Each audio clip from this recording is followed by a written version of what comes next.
Hey, it's Professor Steve, and this week I have a question for you. Do you think there are really nice guys and nice girls in sports marketing? Well, today's guest is one of those. His name is Tim McGhee. He been a longtime friend and a longtime veteran in the sports industry. And he also started a great thing on LinkedIn called the Nice Guys and Gals Award. And so this week, if you're wanting to learn a little bit more about somebody who's been in the business for a long time, all the opportunities he had, him working with Blake Griffith in the NBA All-Star game, and learning about how small this kind of community is and how there are some great people in it, this is the podcast for you. All right, let's go to the show. Welcome to the First and 20 podcast, the podcast for college students trying to get into sports by talking to those in it. Here's your host, Steve Rockel. Hey, welcome everybody to the First and 20 podcast. I'm your host, Professor Steve Rockel. Today we have my friend, Tim McGhee, who has been a longtime sports marketing veteran. I'd love having him on. So hi, Tim. Hey, Steve. Great to see you, and thanks for having me on. It's fun to have somebody who also does a podcast, so he kind of knows the flow a little bit. So hopefully I'll learn a little bit from him. So Tim, I've gone through your resume. I've known you for many, many years. We're connected on LinkedIn. We have a lot of the same friends. So I'm excited to have you on here.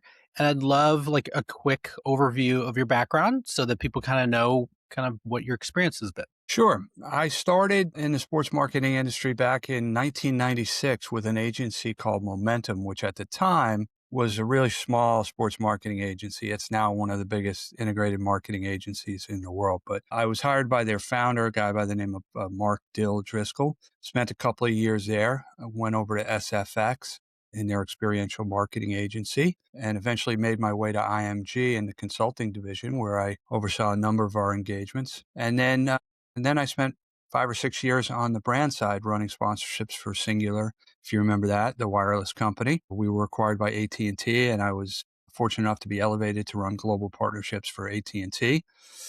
Went back to IMG to run the consulting practice for the Americas for a couple of years. And then when the owner of IMG, Ted Forsman, passed away and they got ready to sell the agency, ultimately to Endeavor, I got blown out as they were getting rid of some costs. And now, almost 14 years later, I am on my own, consulting to brands and properties across all aspects of partnership marketing. Wow, that's a great and varied background.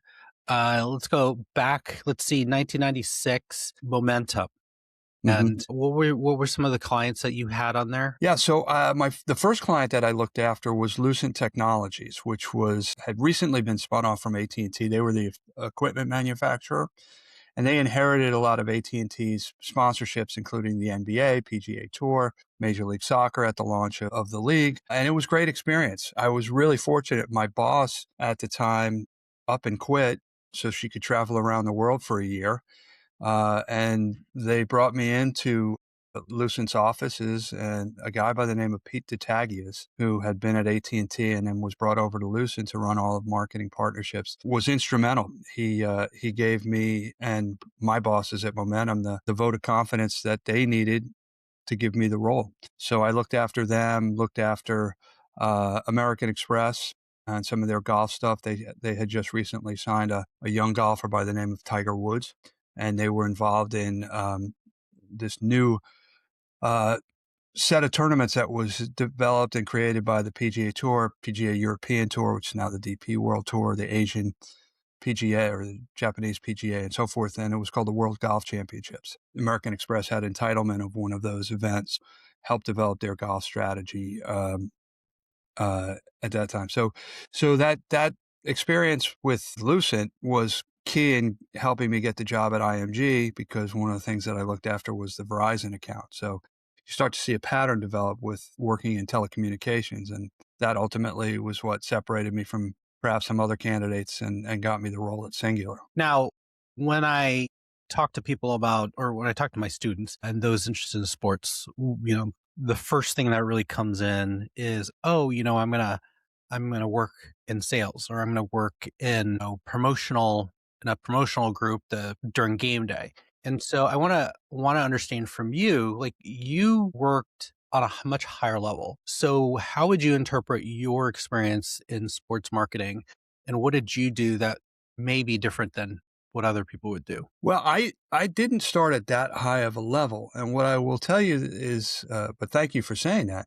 When I started at Momentum, I was brought in on the event activation side. And shortly after that, they came to me and said, would you like to work in our consulting group? And I really didn't know what that would entail, but I was brought up with the mindset that, if your bosses ask you to do something, you say yes. You make yourself valuable at whatever part of the organization you can. And so, I worked on the consulting group, and that's how I oversaw what we were doing for Lucent Technologies, which was, for the most part, strategy work. And there was some event execution work, and I got some great experience there. But for the most part, it was strategic advising. Now, when you say that though, do you feel like, I guess early in your career, you leveraged on some of your undergrad experience or training to help you consult? What did you use, if that makes sense? Yeah, it makes a lot of sense. And I was very fortunate. So my undergraduate degree was in business management and marketing. And like many people in my generation, I went to work on Wall Street. I thought people who said they loved their job were either lying or crazy. So after a couple of years, I went back, I made a break, and I went back and I got my MBA. I'm probably one of the few people in the sports marketing side of the sports business that got an MBA in finance. But I also had a degree in economics. I had a dual major. So it was easy for me to fulfill the requirements for finance at business school. So I spent my whole second year there taking entrepreneurship classes, writing a business plan for a sports agency, all the things that I was excited and interesting to do. I got out of school during a recession. I had a mentor. He was a former CEO. And I was choosing between two jobs, one of which was a traditional management consulting position.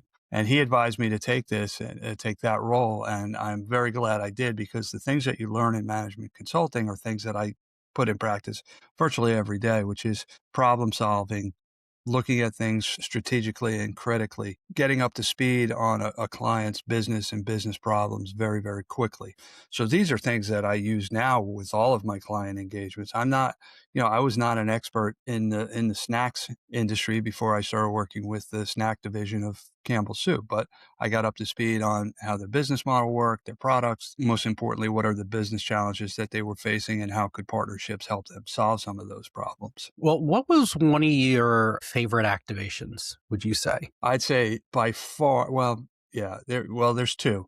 The one that immediately comes to mind is, if you recall, during the 2011 All-Star Game, Blake Griffin jumped over a Kia in the slam dunk competition. And so I was with IMG at that time, and Kia was one of our accounts. And myself and a very, very good friend of mine by the name of Sean Morrissey, who now runs Allied Sports, he was working for me at IMG at the time. And we worked with both the league and Blake Griffin's people to make that happen. So sitting in what was then the Staples Center in LA and watching all that work come to fruition with Blake Griffin jumping over a Kia was pretty cool. Yeah. Well, and this, I mean, I've been doing sports for a long time too, and a lot of activations. It's interesting because, and somebody had told me this, and I didn't know if it was true for you, is all the work is really up to the start of the event.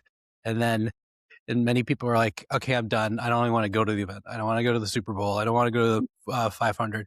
Did you feel that way? Or did you feel like, hey, I enjoy sports so much, I'm going to stick around and try to pull it all in? Well, I enjoy watching sports, but I think you've probably had the same experience. Once you're in this business, you can't watch a sporting event the way a typical fan does. You're always looking at banner placement and activations and what's going on from a marketer's perspective. But yes, I did enjoy going to that event. I can tell you that Sean and I held our breath for a good amount of time during the competition, because it wasn't clear at one point whether or not Blake was going to get through the finals to be able to actually jump over the Kia, because we knew that if he got to the finals, we had rehearsed it and he was going to get over the hood of the car really easily. That's crazy. And how did that? Let's keep going down that road. How did that idea come up? Yeah.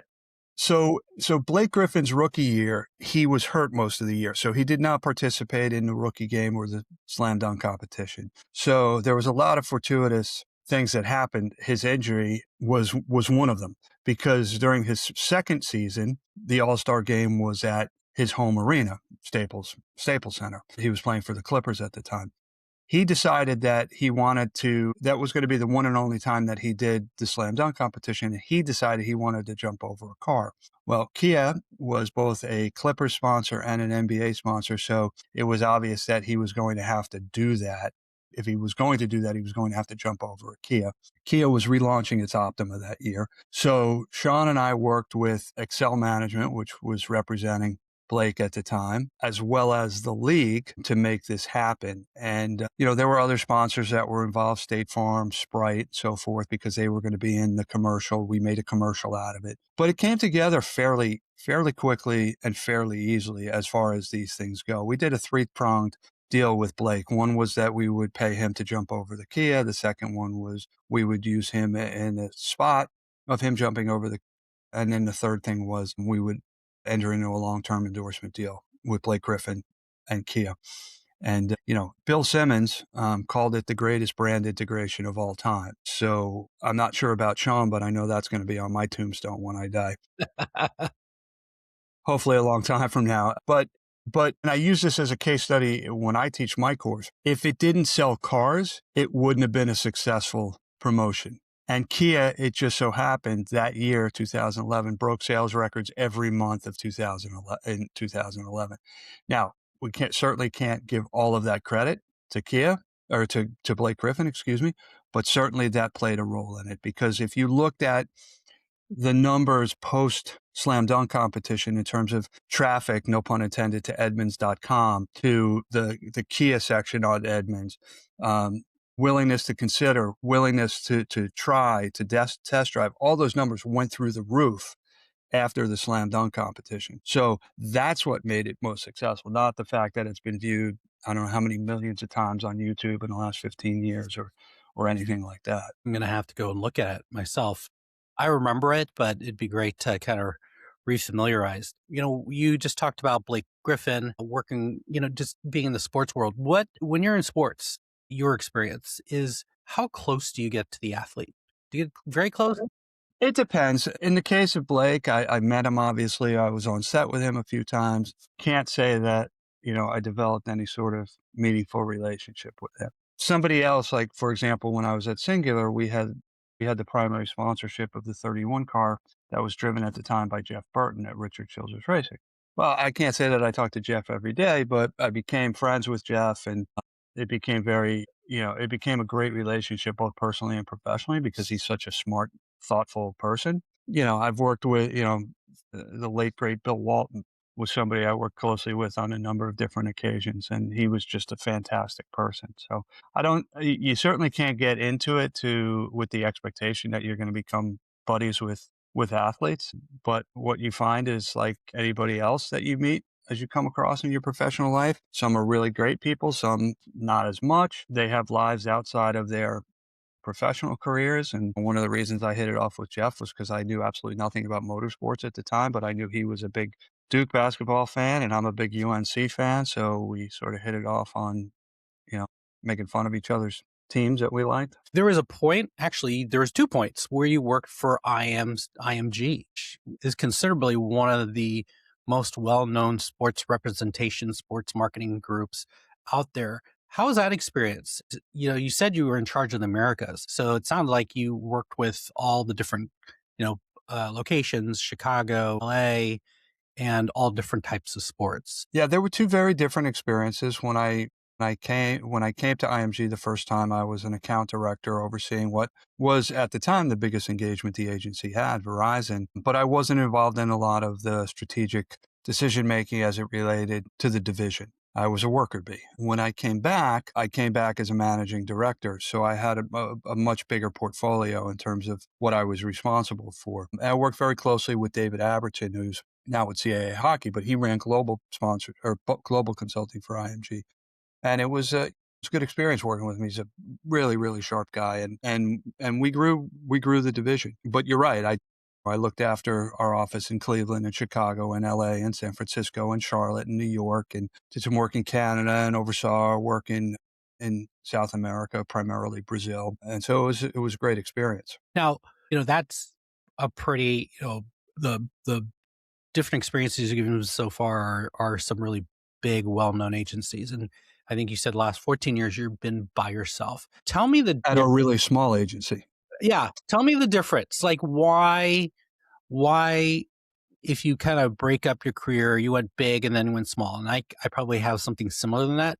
What is the difference between the two, and what has really helped you to continue to succeed or to enjoy, being part of your own agency? Well, running my own consultancy has been great because I have a lot more control over my time and who I choose to work with. And I'm not saying that I don't have complete control, because you are often at the mercy of your clients and their needs. But when I left IMG, my children were small at that point. They were 11, I think, at the time. So they were starting to get into things like sports and performance, and being out on my own provided a lot more flexibility for me to be able to go to the games and the track meets and the performances and things like that. And what I found was I enjoyed being out on my own. I enjoyed working with clients in challenging roles, and I was very clear in the upfront what I was able to do and what I wasn't able to do, right? I'm not an activation agency, but I could work very closely with one and speak the language. Same with PR agencies and other agencies that they work. I like to joke that, I've had gray hair for a long time, but now I'm the gray-haired guy in the room. I think I'm diplomatic enough to tell somebody what they need to hear, even if it's not what they want to hear, and do so in such a way that is not going to antagonize them or upset them, but is going to give them, advice and counsel without fear or favor. And then it's up to them to decide what to do with my advice and counsel. Generally, they take it, because if they don't take it, then they're probably not going to keep working with me. So they must view the advice and counsel I give as at least somewhat helpful. Well, that's really good. And I'm trying to understand a little bit. You've been doing this for what would you say, 14 years? Yeah. Yeah.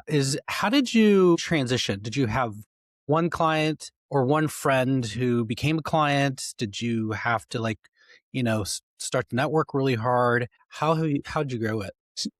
I had the worst case of great beginner's luck when I left IMG, and I will tell you what I mean by that. I walked out the door on February 28th or February 29th, 2012. It was a leap year. And as I was walking out of the business, I got a phone call from somebody who was working with the Democratic National Committee, because they were going to be hosting the convention, the presidential convention in Charlotte that summer. And this woman asked me if I could help her with some sponsorship strategy. So I almost saw it as a divine sort of intervention or a divine sign that I was going to be okay. And the reason I say it was the worst case of good luck was because shortly after that, I picked up a project with Major League Soccer. I picked up a project with Merck, the pharmaceutical giant. Well, actually, picked up a job with Major League Soccer and New York Red Bulls. And I was planning to take that summer off. And so I finished those two projects with MLS and New York Red Bulls and enjoyed the summer. But one day in middle of July, I woke up at a start and realized that I didn't have a single thing in my, and so I immediately started networking, and I got a consulting gig with Merck. I knew somebody who worked there, and it was a wake up call that said, I will never allow my pipeline to be fallow again. Right. And I always wanted to keep it full. And so that I got off and running, and a couple times I applied for what my wife to this day still calls a real job, a full-time position. And the first time I turned one down, I thought to myself, what the hell are you doing? And then I turned down another one. It was a little bit easier. Very rarely since then have I even looked at full-time roles in the last 14 years. Okay. A couple more questions. So first is, I read somewhere that you were quoted as saying that you did a Campbell deal that you think was one of the most complex deals that you ever done. Do you remember that quote? Yeah, it was. I was referring to the deal that they still have with Harris Blitzer Sports and Entertainment, owners of the Commanders, the Devils, the 76ers, ownership stake in Joe Gibbs Racing, a bunch of other properties, Crystal Palace in the Premier League. So the deal was, like many sponsorship deals, originated top to top. Mark Klaus, who at the time was CEO of Campbell's, was having a conversation with Tad Brown, CEO of Harris Blitzer. Campbell's had never done an enterprise-wide sponsorship, meaning across the organization. Harris Blitzer had never done a partnership in which they included a bunch of their different teams in one deal. So it was going to be the first of its kind for both sides. And so I worked very closely with a guy by the name of Ben Cobley, who's now with the Commanders, and we got it done. And what it made it complex was it was literally there was a different contract that needed to be signed for the Commanders, for the Devils, for the 76ers, and for Joe Gibbs Racing, as well as the overarching assets and benefits and elements of the sponsorship. So it became complex in that regard. It wasn't difficult in terms of getting the deal done, in terms of deal points and what we needed out of it, what my client needed out of it from a business perspective and what HBSC needed out of it from a business perspective. But it was complex because, if you wanted to maybe take down some of the elements with one property and plus them up with the other property, then Harris Blitzer had to go back and sort of negotiate internally with themselves, and which wasn't always possible. Most of the time it was. So I think they've done one more deal since then, similar to that, but Campbell's has not. Great. I'm going to have you, I know that you and David have started a podcast. Are you guys still doing that? Yeah, we're on season 5. I think we're up to about 150 episodes now. Can you tell me a little bit about it? Sure. David Parro, time sports marketing business executive, had time at Frankel and SFX and McDonald's and Van Wagner. He's had his own thing. He and I used to get together in the city and over coffee and solve the world's problems. And we both had the idea of doing a podcast, but neither one of us really wanted to do it on our own. So we decided, what the heck, let's give it a try. And so we started, like I said, we just started season 5 earlier this month. It's called Wait What? Sports Biz Chat with DP and McGhee. And we have been incredibly blessed to have some amazing guests over the last 5 years. People like Kathy Engelbert, commissioner of the WNBA, Jeff Burton, who I mentioned earlier, who's now on NASCAR on NBC, Mark Lazarus, chairman of NBC Universal, Dave Wright from U.S. Soccer, Steve Zen, who was at the Pac-12 at the time. I mean, the list goes on and on. Tomorrow we're dropping an episode with a dear friend of mine who is an Olympic medalist in luge and now runs marketing for USA Luge, talking about the upcoming Milano Cortina games. So it's been a lot of fun. And, I think it's awesome. I know David always has an opinion, which is great. And I'm happy you guys were able to do it while David was doing his F1 thing. Yeah.